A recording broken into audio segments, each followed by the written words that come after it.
Well, I am back with another Junk in Your Trunk edition, and as you can tell, I am not anywhere near a horse today. I'm actually in my home office and just wanted to take this time to share with you another update in the Junk in Your Trunk series. If this is your first time joining me, my name is Lisa Pulliam. I am an instructor with Horse Class as well as the founder of StableMinded.us, and I help women and equestrians especially improve their overall wellness and performance. So in this series of Junk in Your Trunk that started with me sitting in the back of my Jeep, I wanted to share with you strategies and kind of reflective thoughts on what to do when the stuff in our life impacts how we show up in the tack. And through this journey, at the time when I first started recording it, I was actively riding my horse Cody, and we had been through a number of transitions and bumps in the road. And the most recent addition that I shared with you was what happens when we start to question, are we the right match with our horse? Whether that be a lease horse or a horse that we own, or even the horse that we're in the situation of regularly riding in a lesson program. And maybe for you, you don't even ride. Maybe it's just a matter of your interactions on the ground with your horse. I'd gone through a number of experiences in the last couple months with my horse in which his behavior dramatically changed, probably a result of what was happening environmentally for him.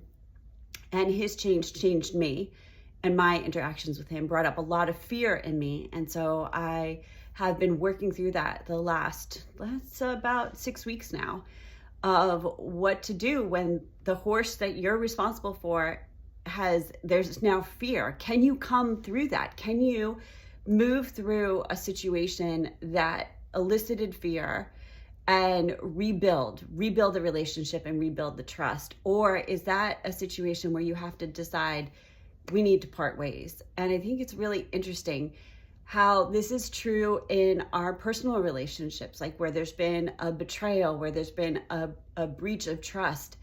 And we find ourselves in situations like, how do we rebuild this marriage, this relationship between, us and a child, a relationship with a friend, even a relationship with a boss? Does that mean that we have to leave our place of employment, or can we continue to move forward? And so what's really been interesting for me in this process is thinking about it from what in therapy we call internal family systems model, or parts model. So thinking of which part of you is the adult part that is maybe speaking to the logic and the kind of put on your big girl panties and this is what you need to do to move forward. But there's this little girl part inside of you, or little person part inside of you, that is speaking to maybe the root pain, or the root fear, or the root emotions that are going on. And what does it look like to bring these two parts together? Can we, and this adult logical part, go back to this little person part and say, hey, I see you. I see what you're feeling. I acknowledge that. Let's walk this out together. And so for me, one of the big decisions or factors in a decision-making process for me with Cody was, what will other people think? Am I incompetent? Will I be considered a failure? And man, that just stinks, doesn't it? That our decisions are so linked to the perception that we have of what others will say about us. And in working through making that decision, I borrowed an expression, that person doesn't get a vote, right? So the people that get a vote in my decision making are the people that love me and are invested in me and care for me. The people outside of that tiny little circle don't get a vote. And so that was one step that helped me on the logical side say, hey, this is how I'm going to address this little person fear inside of me. But that didn't change the fact that my stomach, my chest, my throat all has this really icky sensation of shame and failure that I need to attend to. And my coping strategies has always been, just shut up. Enough of you, be quiet, put on your big girl panties, and let's move forward. And I'm sorry if that offends anybody, but that's how my brain thinks. And so I've had to stop and say, no, those feelings are real.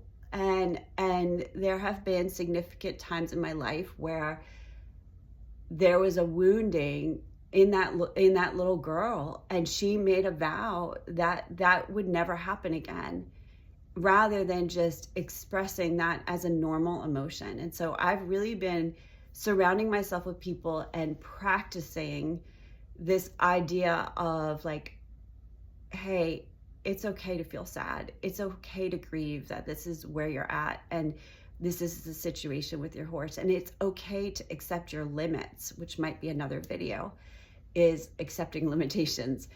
And can I bring this little girl forward to the logical side and say, here are the options. This is what it feels like to make an emotionally driven decision. This is what it feels like to make a logical decision.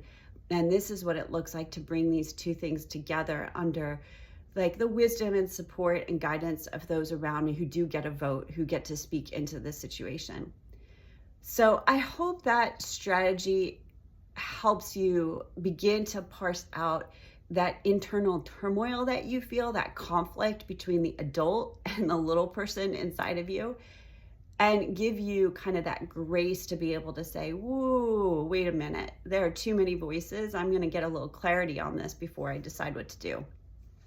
Again, as I've said before, this would be a great opportunity to pursue work with a therapist or book coaching. If that's something you would like to do with me, I'm available for that, just to get an outside place and space to process what's going on as you consider your way forward. Again, my name is Lisa Pulliam. You could find me at Horse Class and at stableminded.us. I really do count it a privilege to help you improve your overall wellness in and out of the tack. Thanks for trusting me to be with you in your journey.